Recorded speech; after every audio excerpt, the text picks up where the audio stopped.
মই তেনেকৈ ক'লোঁ ইয়াৰ আগত এই আজি 4 দিনমানৰ আগত কিন্তু ওলোটাকৈ দিলে যে 6 জনগোষ্ঠীয়ে জনজাতি দিয়াত কোনো আপত্তি নাই কথাটো লগাই দিব লাগে যে পূব জনগোষ্ঠীসমূহৰ কোনো অনিষ্ট সাধন নোহোৱাকৈ আৰু বৰ্তমান 6 জনগোষ্ঠী যে জনজাতিকৰণ কৰে তাত মোৰ আপত্তি নাই পূৰ্ণ সমৰ্থন আছে আপোনাৰ জনজাতিকৰণত জনজাতিকৰণত সেইটো আন্দোলনটো কৰিবই সেইটো ন্যায্য প্ৰাপ্য তেওঁলোকে আন্দোলন কৰাটো প্ৰত্যেকেই আন্দোলন কৰিব আৰু কিবা এটা বস্তু পাবলৈ হ'লে পোনে পোনে নাপায় গতিকে আন্দোলন এটা ইতিহাস আছে আন্দোলন কৰিলেহে বস্তুটো পোৱা যায় যেই নহওক বিৰোধী দলসমূহে এই জনজাতিকৰণটো কোনোদিনে তেওঁলোকে নিবিচাৰে নাই সেইটো নহয় আগতে ইতিহাস আছে ইতিহাস তোমালোকে পঢ়িবা বিশ্ব ইতিহাসবিলাক পঢ়িবা কোনো আন্দোলন নকৰাকৈ কোনো ইতিহাস নাই আন্দোলন কৰাৰ পিছতহে কিন্তু পায় যিসকল ট্ৰাইবেল বৰ্তমান আছে তেওঁলোকৰ কিবা আঘাত হ'ব নেকি এই জনজাতিকৰণ দিলে সেইটো কথাটো প্ৰথমে কৈছোঁ যে আমাৰ পূব জনজাতিসকলৰ যদি হানি বিঘিনি নোহোৱাকৈ অনিষ্ট সাধন নোহোৱাকৈ যদি 6 জনগোষ্ঠীক জনজাতিকৰণ দিয়ে মোৰ আপত্তি নাই সেই কথাটোৱে কৈছোঁ হানি বিঘিনি হ'লেতো আপত্তি কৰিবই আৰু কিন্তু বৰ্তমান চৰকাৰ জনপ্ৰিয় মুখ্যমন্ত্ৰী ডক্টৰ হিমন্ত বিশ্ব শৰ্মা ডাঙৰীয়া এইটো কেতিয়াও নকৰে আৰু 2019 চনত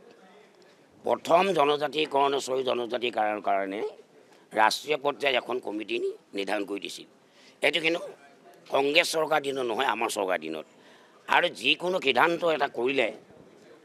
অসমৰ সমস্যাসমূহ সমাধানৰ ক্ষেত্ৰত কিন্তু বিজেপিয়ে কৰি আহিছে আনে কেতিয়াও কোৱা নাই এটা জ্বলন্ত উপমান আপোনালোকে নিশ্চয় জানে কংগ্ৰেছ দলটো হ'ল আগত এটা পিছত এটা গ'লে মাজত এনে যাব পাৰে তেনে তেওঁলোকে আগত কেতিয়াও নাযায়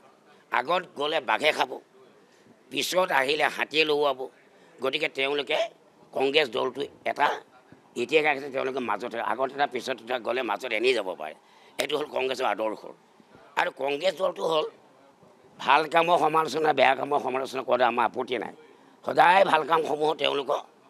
বেয়াকৈ সমালোচনা কৰে সমালোচনা কৰিব নাপায় এইটো কথা কাৰণ এখন গণতন্ত্ৰ দেশত আৰু জাতি বৰ্ণ নিৰ্বিশেষে এইখন অসমত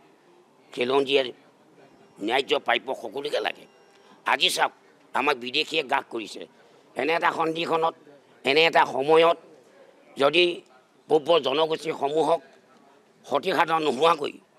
6 জনগোষ্ঠীক যদি জনজাতিকৰণ দিয়ে এটা কাৰণেই ভাল হ'ব কাৰণ এইখন অসমত তেতিয়া খিলঞ্জীয়াসকলৰ ৰক্ষা কৱচ হ'ব আৰু এইখন অসমক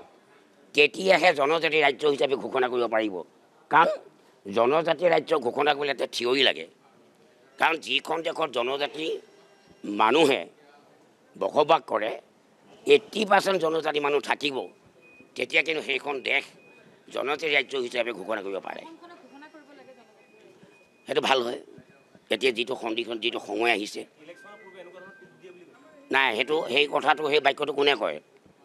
সেইটো বাক্যটো বিৰোধী কৰে আৰু বিৰোধী এটা ম্যাদী পত্তা আছে সেই ম্যাদী পত্তা আঁচনিখন ম্যাদী পত্তা বিৰোধী এখন ম্যাদী পত্তা আঁচনি আছে সেইখনে হ'ল বিৰোধাচৰণ কৰা এইটো হ'ল ধাৰাবাহিক কথা এইটো হ'ল গতানুগতিক যে বিৰোধাচৰণ যদি নকৰে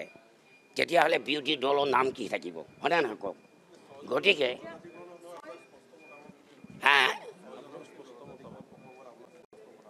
স্পষ্ট এতিয়া কৈ আছোঁ বাৰে বাৰে যে পূব জনগোষ্ঠীসমূহৰ যদি কোনো হানি বিঘিনি নোহোৱাকৈ অনিষ্ট সাধন নোহোৱাকৈ যদি